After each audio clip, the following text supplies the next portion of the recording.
Bonjour, aujourd'hui je vais vous expliquer comment connaître votre vraie valeur au travail.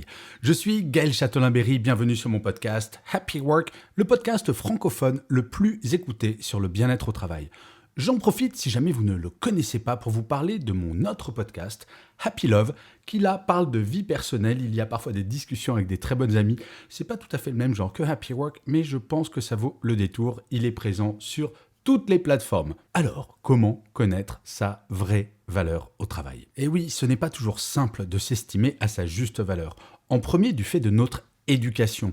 Se faire un compliment ou dire qu'on est bon pour faire telle ou telle chose, eh bien on a peur d'être prétentieux ou prétentieuse, on a peur d'être arrogant. Ça, c'est dans notre culture et parfois nous nous l'interdisons. Et comme nous ne nous estimons pas à notre juste valeur au travail, eh bien c'est cela qui va nous pousser parfois à ne pas oser s'exprimer face à son manager pour dire qu'on n'est pas d'accord, ou alors que l'on ne va pas oser aller voir son manager pour lui dire « Tiens, je pense que je mérite une augmentation ». Mieux d'aller voir votre manager pour dire « Je sais que je mérite une augmentation ».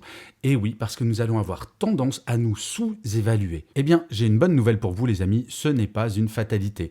Il existe une méthode très simple pour justement que vous vous évaluiez à votre juste valeur. Et cela tient en 4 étapes. La première étape, elle est extrêmement simple et cartésienne. Concernant votre salaire, il existe des outils en ligne, gratuits, pour vous permettre de savoir si vous êtes payé à votre juste valeur en fonction de votre expérience, de votre diplôme, de votre métier. Je vais vous en donner 2 dont les liens seront dans le descriptif de cet épisode. Le premier, c'est l'APEC, là qui est un outil pour les cadres, et le deuxième, c'est l'INSEE, où vous avez absolument toutes les statistiques sur les salaires. N'allez pas sur des sites qui ne sont pas vraiment officiels ou dont ce n'est pas le métier depuis des années, car cela pourrait vous donner de fausses idées, parfois en étant trop optimiste ou trop pessimiste. Là, l'INSEE, c'est de la statistique et l'APEC, pareil, donc ce sont 2 outils extrêmement sérieux. À quoi ça sert ? Eh bien, c'est là où vous allez pouvoir constater est-ce que vous êtes payé à votre juste valeur aujourd'hui. Alors, bien entendu, bien souvent, il s'agit de moyenne. Donc, vous pouvez toujours demander plus si vous avez fait une année exceptionnelle et que cela est justifié. Et d'ailleurs, j'ai consacré tout un épisode et un article à comment demander une augmentation de salaire. Je mettrai le lien également dans le descriptif de cet épisode. La deuxième étape est plus subjective, mais elle est extrêmement simple. Il faut que vous sollicitiez du feedback auprès de vos collègues. De leur expliquer, ben voilà, je souhaiterais savoir ce que je vaux véritablement en tant que professionnel, comment vous me voyez, quelles sont mes qualités, quels sont mes points forts, quelles sont les choses sur lesquelles je pourrais travailler éventuellement. Sélectionnez bien entendu des collègues bienveillants avec vous-même. Il ne s'agit pas de vous faire taper dessus et de vous flageller avec des orties fraîches, mais d'avoir 3-4 collègues, vous allez préparer les questions, vous allez donner la feuille et de demander, vous les invitez à déjeuner en échange, vous les invitez à prendre un café. Et comme cela, vous allez avoir un vrai retour constructif. Et vous allez constater, si vous prenez 2 ou 3 collègues, qu'il va y avoir des points communs, qu'il va y avoir des choses qui sont différentes. Et c'est peut-être sur ces points de différence qu'il faudra aller solliciter un autre feedback auprès de ces mêmes collègues pour comprendre pourquoi telle personne vous voit de telle manière et l'autre personne de telle autre. À quoi cela sert-il ? Eh bien, comme je le rappelle très souvent, pour être un salarié bien dans ses baskets, il faut mettre en superposition les 3 images que l'on a de soi.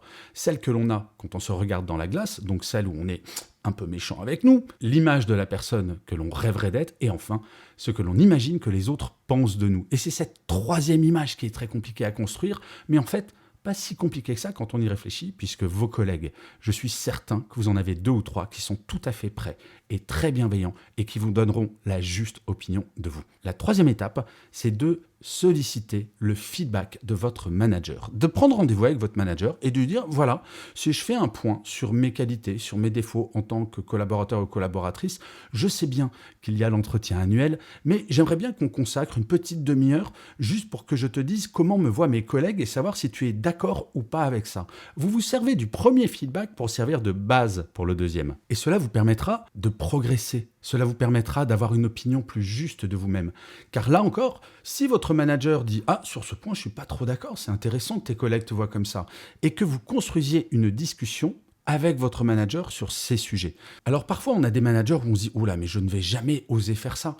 Mais là, encore une fois, dites que c'est une demi-heure, que c'est dans le sens de votre motivation, et je vous garantis qu'en ces temps de grande démission, beaucoup de managers sont totalement prêts à vous écouter. Et parfois, il faut aider les managers à libérer la parole il faut accompagner les managers pour qu'ils fassent du feedback, car à la décharge des managers, la période, honnêtement, elle n'est pas très simple. Donc n'hésitez surtout pas à aller voir votre manager pour solliciter ce feedback. Et enfin, la quatrième et dernière étape, vous allez faire une petite fiche qui va résumer tout ça, qui va résumer le salaire que vous pouvez viser, qui va résumer vos qualités, vos axes de progrès, mais pas besoin de faire un roman, juste une petite fiche qui vous servira d'aide-mémoire si jamais à un moment vous vous re-questionnez, si vous avez un doute, si jamais dans 2 mois il y a la révision des salaires et vous devez aller négocier cette augmentation de salaire. Il est toujours beaucoup plus simple d'avancer professionnellement quand on connaît sa vraie valeur. Et quand je parle d'avancer professionnellement, c'est aussi de se dire que vu la valeur que j'ai,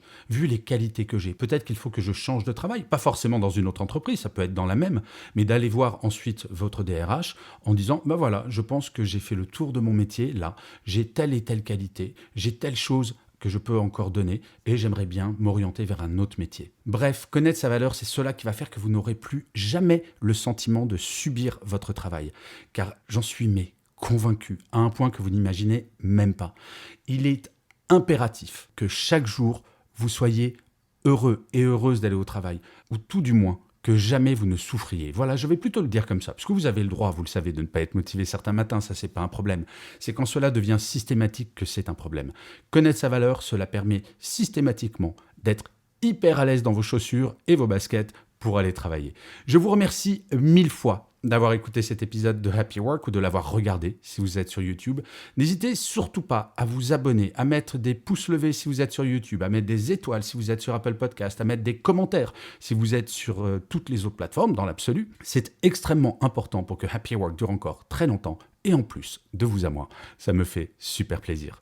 Je vous dis rendez-vous à demain et d'ici là, plus que jamais, prenez soin de vous. Salut les amis.